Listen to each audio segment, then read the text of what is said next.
Okay, sorry about that. That was a big minute because I couldn't find my sifter. Like I said, I'm still putting things back together in the kitchen. And if you're new to my channel, I just did a huge remodel, paint job of the kitchen, cabinets and the countertops and the floors. We have not done yet. That's going to be a much later date project, but I digress. So things are not where they should be, and the sifter is one of those things. So let's talk about sifters. Well, if you're old like me and have never seen a flour, well, I've seen a flour sifter. This is what they call an old-fashioned flour sifter. And basically what you do is you put your flour in there and you turn the handle and it comes out and it sifts your flour for you. And unfortunately this one needs to be washed because it's really dirty, but it's also very old. And again, this was a very much loved sifter. Well, this one may not have been, yeah, this one probably was not my grandmother's because my grandmother's wouldn't have had a price tag on it and would have been even older. And I'm sure somewhere upstairs I actually do have her sifter. So now that we got the eggs all mixed up, and I'm going to put that there and I'm going to wipe the counter. I need to get another bowl to sift the flour. So I'm going to step off camera. Actually, you know what? I'm going to use the plastic bowl this time because that'll be much easier than grabbing my metal bowl. So I'm just going to come down here and I'm going to grab a small bowl. So what happens if you don't have this type of a sifter? Well, if you don't have that type of sifter and you have a sieve like this actually will work perfectly for sifting your flour. And I'm going to actually show you guys how to do that. So the recipe calls for 1 3/4 cups of sifted flour. And I need to get one thing that I forgot to get. And anytime you measure out flour, you're going to want a straight edge knife or a regular kitchen knife. Preferably one that's not a steak knife. Steak knives are great for cutting butter and stuff like that, but they're not so great for doing other things. Okay. And we need 1 3/4 cup of sifted flour, So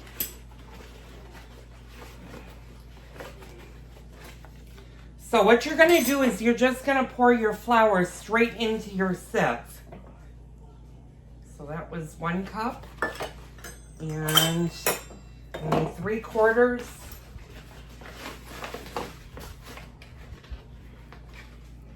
Yep, 3/4, so that's 1/4.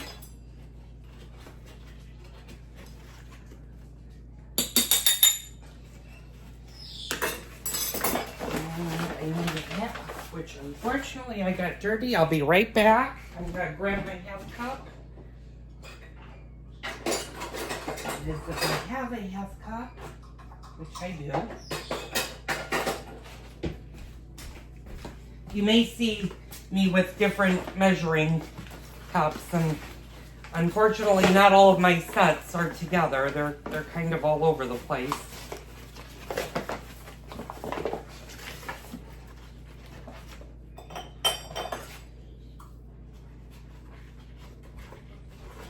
So, okay, that's the 1 3/4 cup of flour. Put that off to the side. Now, it wants me to use 1 teaspoon of baking powder and a 1/2 teaspoon of soda and a 1/2 teaspoon of salt. So we're going to do a 1/2 teaspoon of salt, which that was. We're going to use a 1/2 teaspoon of soda and 1 teaspoon of baking powder. So let's do the baking powder first, and you want to make sure you don't get these mixed up. That's 1 teaspoon. So 1 teaspoon.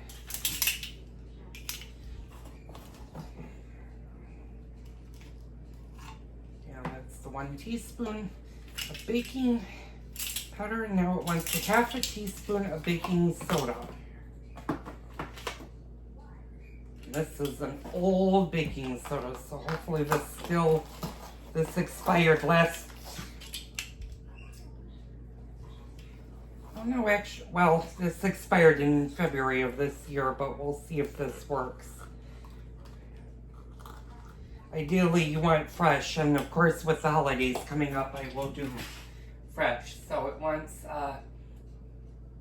sift together dry ingredients. So that's baking powder, soda, salt, and that's our dry ingredients. Now, if you don't have a sifter, this is what you can do. You have your bowl here. What you're just going to do is you're just going to tap this and shake it and allow all of your mixture to go through it. And you can bounce it. You want to be a little bit careful that you don't bounce it too heavy. And I'm going to turn you over, and voila, you have sifted. Let me get that out of the way. You have sifted flour, and that is how you sift flour if you don't have a machine that does it. It's really, really simple. It's a great hack to know how to do, and it will actually make your recipes go much faster. So now that we have that, we're going to alternating with the bananas, and it wants 1 cup of mashed ripe bananas. So, we put these over here for a minute. Over there. We need to grab our bananas.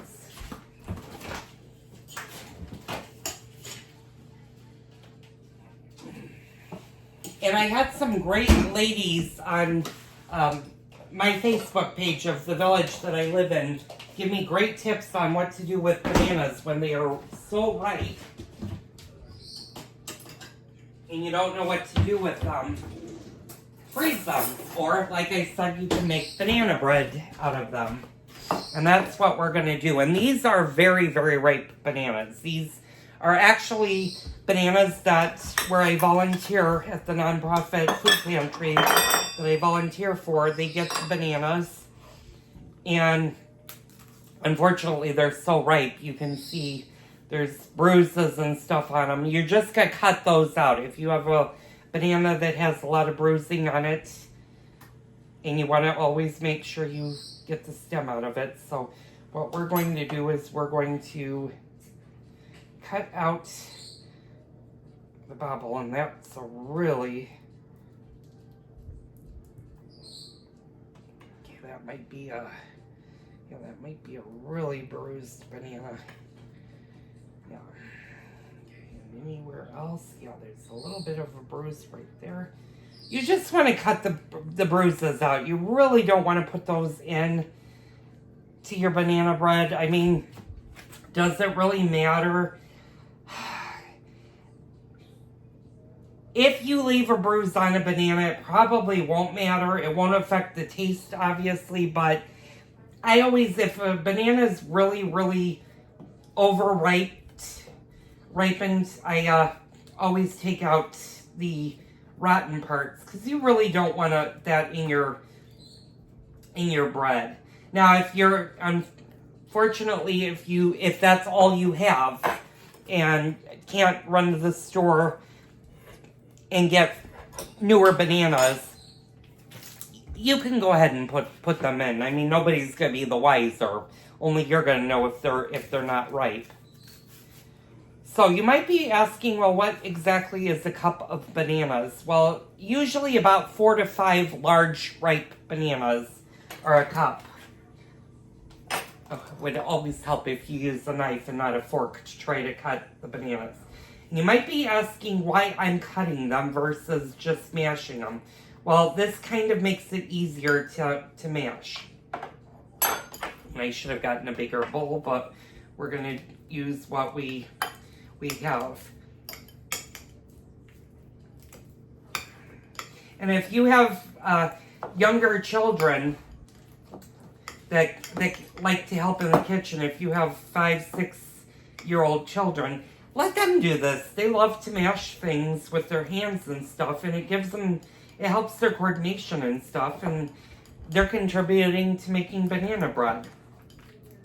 Now, always whenever you're cooking with youngsters in your kitchen, always make sure that you do not leave them unattended. So always make sure that you're around to help and to monitor any situations that may or may not come up. So that's 2 bananas. So what we're going to do is we're going to alternatingly with the flour. Okay, grab a paper towel. So what we're going to do is we're just going to alternatingly, and you don't need your mixers anymore. You're going to actually use, or your beaters anymore, and you don't need your mixer. You're actually going to do the rest by hand because you don't want to overmix the mixture. Otherwise, your banana bread is not going to raise. So what I do is I put that in, give it a good stir with a wooden spoon. You just want to kind of beat it. And we're going to put we're going to put these bananas in, and we're going to give that a good mix.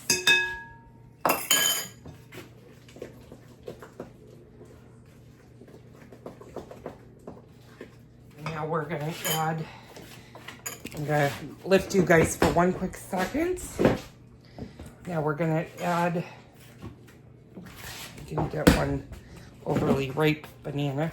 We're going to do 2 more bananas, and that's going to leave me 3 bananas left, which will be fine for this recipe because I'm putting cranberries in it.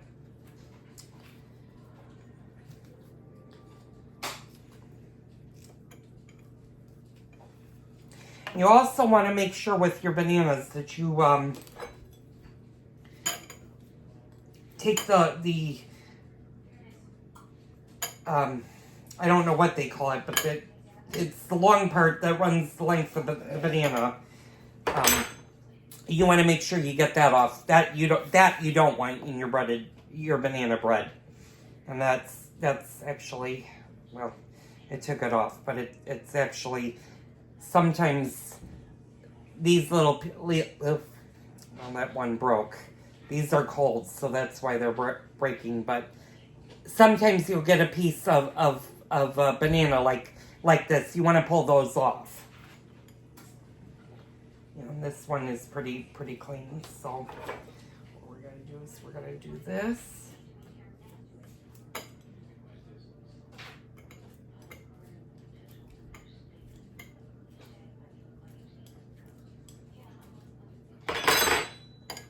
And if you want to spice up your banana bread a little bit, you could add a little bit of vanilla to it.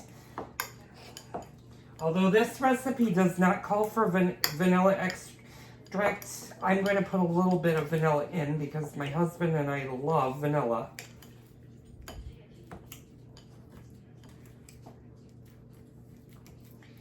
And sometimes, and if you don't want to do this by hand, you can certainly put these bananas in a blender and mash them. You can also put them in a food processor. Although I would say if you're going to use a food processor, you got better patience than I do because I don't like to clean the bowl for the food processor for bananas. So if you're going to be doing a lot of bananas, then I would say use the food processor. But a blender works good too. So now we're just going to add more of the flour, and we're going to give this a good stir. And you're just now stirring to incorporate. And we're going to add our remaining bananas.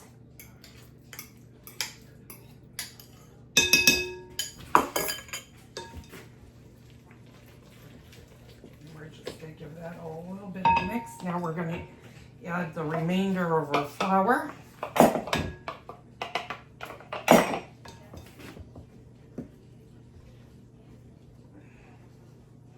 And you want to be careful if you have a lot of flour that you're not, let me make sure I didn't miss anything. Shortening sugar, 2 eggs, and half a cup of chopped walnuts. Well, of course, I haven't put the walnuts in yet. Okay.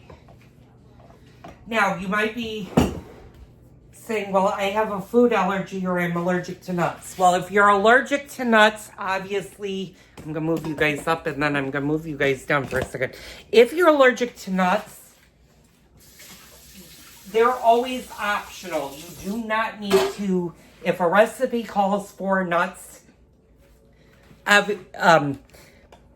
if you're making something like a walnut cake, well, of course, that's the basis of the cake. But if an ingredient like a banana nut bread or a banana bread says add walnuts, or you're making chocolate chip cookies and putting walnuts in it, but you have a nut allergy or you live with somebody with a nut allergy, that's always an optional ingredient and you do not need to put that into your banana bread.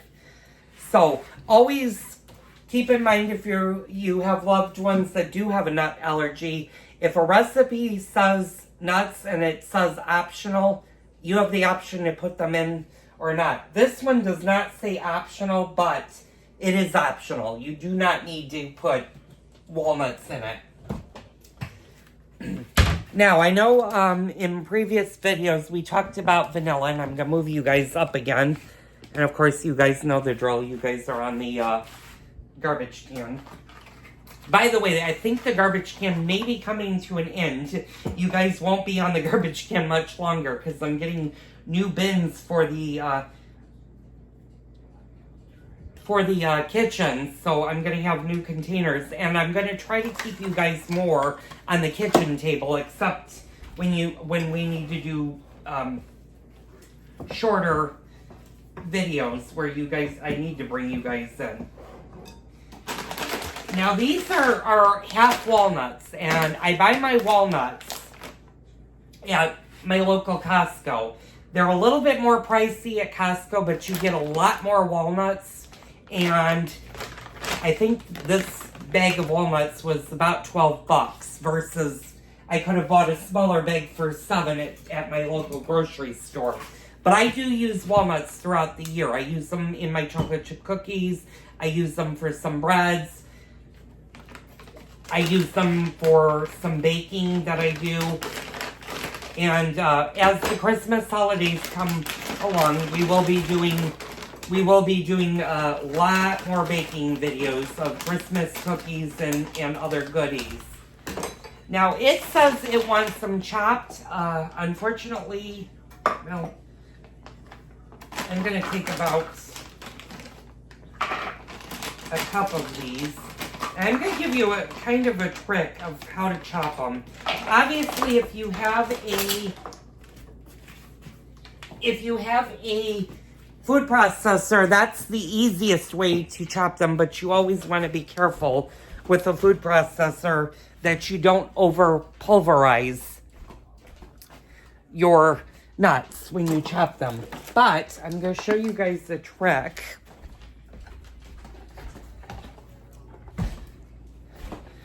If you have a food chopper, that works just as well. And you don't have to necessarily be rough with them. You can actually do them in a bowl. And you're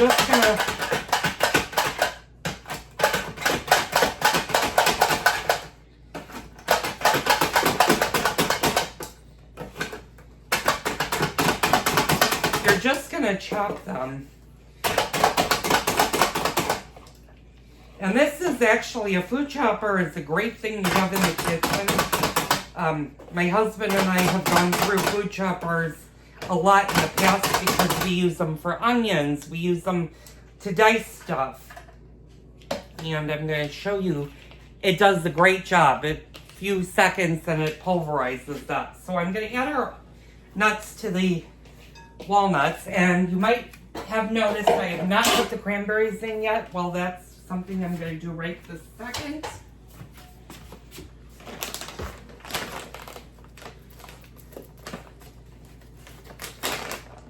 And we're just gonna put a little bit of cranberry in. We don't want to overpower the bread with a lot of cranberries. And of course I spilt several cranberries on the floor. Wow, this video is getting long. It's already at 12 minutes and I haven't even baked anything. I am telling you guys that are new to me, I can be long-winded and I apologize for that, but we're here to have a good time. So let me put that in.